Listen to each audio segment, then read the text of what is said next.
अल्लाह की बीमार मखलूक और ऐसा लागर और लाचार बंदा जिसके पास खर्चा पानी नहीं, उसके घर में खाने के लिए आटा नहीं है, फिर वो मुस्तहिक है कि हम अपना अल्लाह का दिया हुआ माल ज़कात में से दें या सदका और खैरात करें।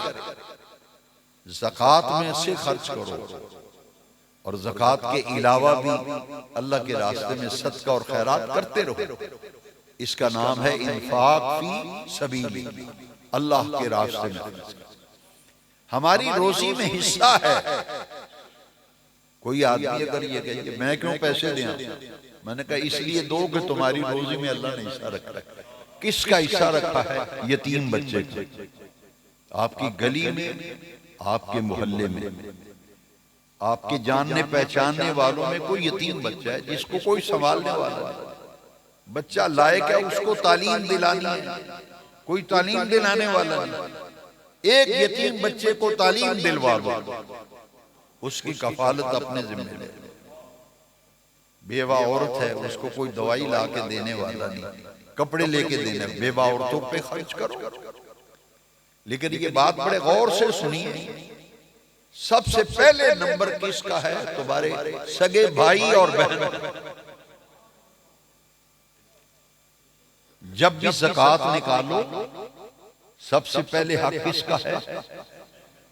आपकी सगी बहन, सगा भाई अगर है तो सबसे ज्यादा मुस्तहिक ज़कात का वो है।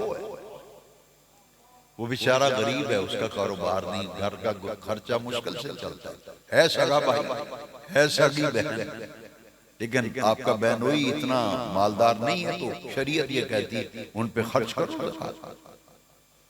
सगे बहन भाई का पहले नंबर।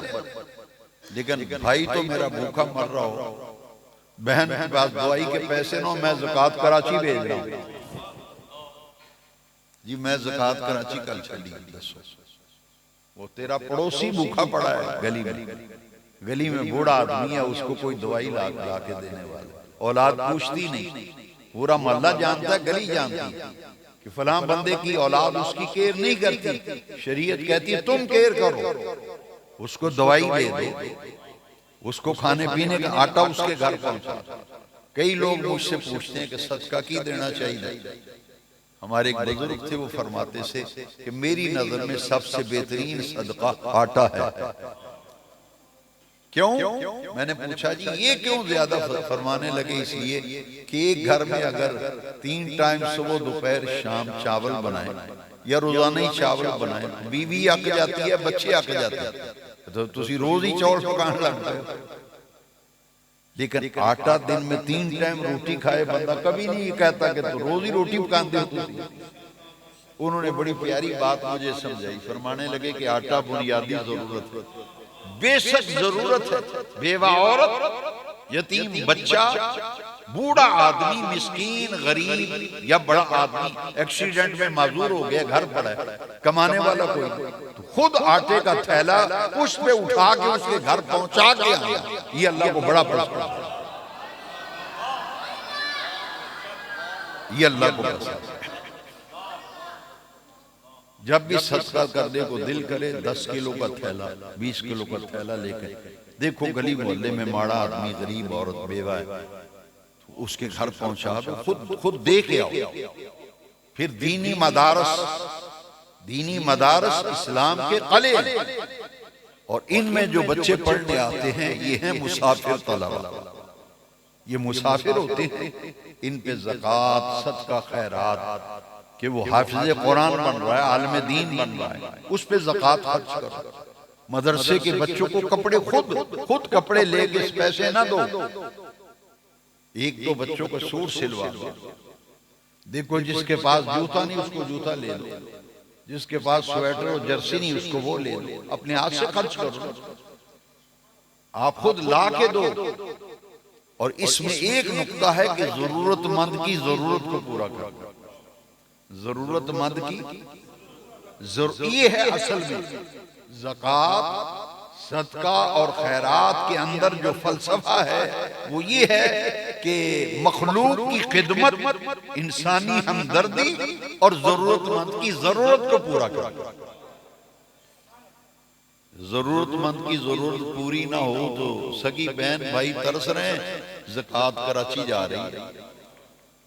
इसलिए अपने रिश्तेदारों का ज्यादा हक बनता है दूसरे लोगों से। अव्वल खेश बाद दरवेश, फिर देखो हिस्सा कर लो ना। अगर बिलफर्ज मेरी 5,000 ज़कात 10,000 बना लें, 10,000 कर बिलफर्ज मेरी मैं ज़कात दूं, मेरी ज़कात अगर 10,000 हिसाब की है 11,000 बने, उसमें से मैं क्या करूं? उसमें से 6,000 5,000 रिश्तेदारों को दे दूं, जो उनमें दे दूं। एक हिस्सा मदरसे के बच्चों के लिए आटा दे दे।